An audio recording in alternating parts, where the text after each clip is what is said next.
बात करेंगे fact checking की दुकान चलाने वालों के खुद के फैक्ट्स की। तो इस वीडियो में हमारे साथ अंत तक बने रहिए और अगर अभी तक आपने हमारा चैनल सब्सक्राइब नहीं किया है तो जल्दी से कर दीजिए। नमस्ते, मैं हूं दीपा सिंह और आप देख रहे हैं Hindu Post. Self claimed fact checker Mohammed Zubair fact checker नहीं बल्कि फैक्ट ट्विस्टर है, क्योंकि ये फैक्ट्स ट्विस्ट कर हिंदू वॉइसेस के विरुद्ध हिंसा भड़काता है और कट्टरपंथियों के हिंदू विरोधी कृत्यों पर सफेदी लगाता है। इस फैक्ट ट्विस्टर के टारगेट पर अब है आनंद रंगनाथन। हाल ही में आनंद रंगनाथन की किताब हिंदूज इन हिंदू राष्ट्र आई है, जो बहुत तेजी से पॉपुलर हो रही है।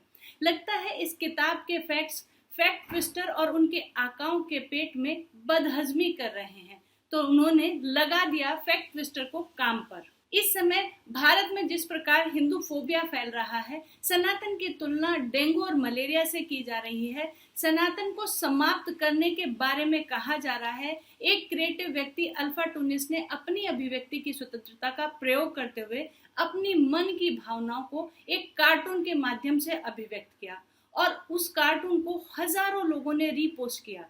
इन हजारों में से एक आनंद रंगनाथन भी है। बस तथ्य मात्र इतना सा है कि आनंद रंगनाथन ने अल्फा टूनिस्ट के एक कार्टून को रीपोस्ट किया और अब देखिए इस फैक्ट को कैसे ट्विस्ट कर डॉग विस्लिंग का काम शुरू हो गया। आप इस पोस्ट को ध्यान से देखिए, आपको इसमें कहीं पर किताब खरीदने के लिए कोई इंस्ट्रक्शंस, कोई कूपन कोड, कोई डिस्काउंट कोड, कोई लिंक नजर आया? और रही बात मुसलमानों को ब्लेम करने की, तो कार्टून में जो लोग दिखाए गए हैं वो कट्टरपंथी हैं जो सनातन को खत्म करना चाहते हैं और उनका एक डायलॉग भी दिखाया गया है, लेकिन वहां लिखे टेक्स्ट को पूरी तरह से अवॉइड कर दिया गया है। यही तो है फैक्ट ट्विस्टर की कलाकारी की फैक्ट्स को अपने नैरेटिव के हिसाब से ट्विस्ट कर दिया जाता है। इससे पहले भी फैक्ट ट्विस्टर नूपुर शर्मा के केस में फैक्ट्स को तोड़ मरोड़ कर हिंसा भड़का चुका है, जिसके कारण कन्हैया लाल जैसे निर्दोष हिंदू को जान से हाथ धोना पड़ा था। इसी प्रकार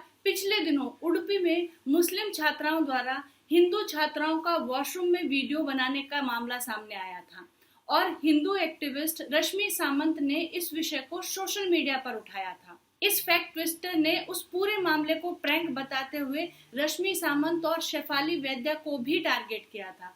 हालांकि बाद में जिस गंभीर विषय को जुबैर प्रैंक बताकर रफा दफा करने के चक्कर में था, उसमें एफआईआर दर्ज हो गई, तो फैक्ट ट्विस्टर का दाव उल्टा पड़ गया। वैसे आनंद रंगनाथन के केस में भी फैक्ट ट्विस्टर के फैक्ट ट्विस्ट करने से उनकी किताब की सेल को लाभ ही होगा, क्योंकि लोगों की समझ में आ रहा है कि कुछ तो खास है इस किताब में जो हिंदू विरोधियों की रातों की नींद उड़ा रही है, और वो क्या है वो तो किताब पढ़कर ही समझ में आएगा।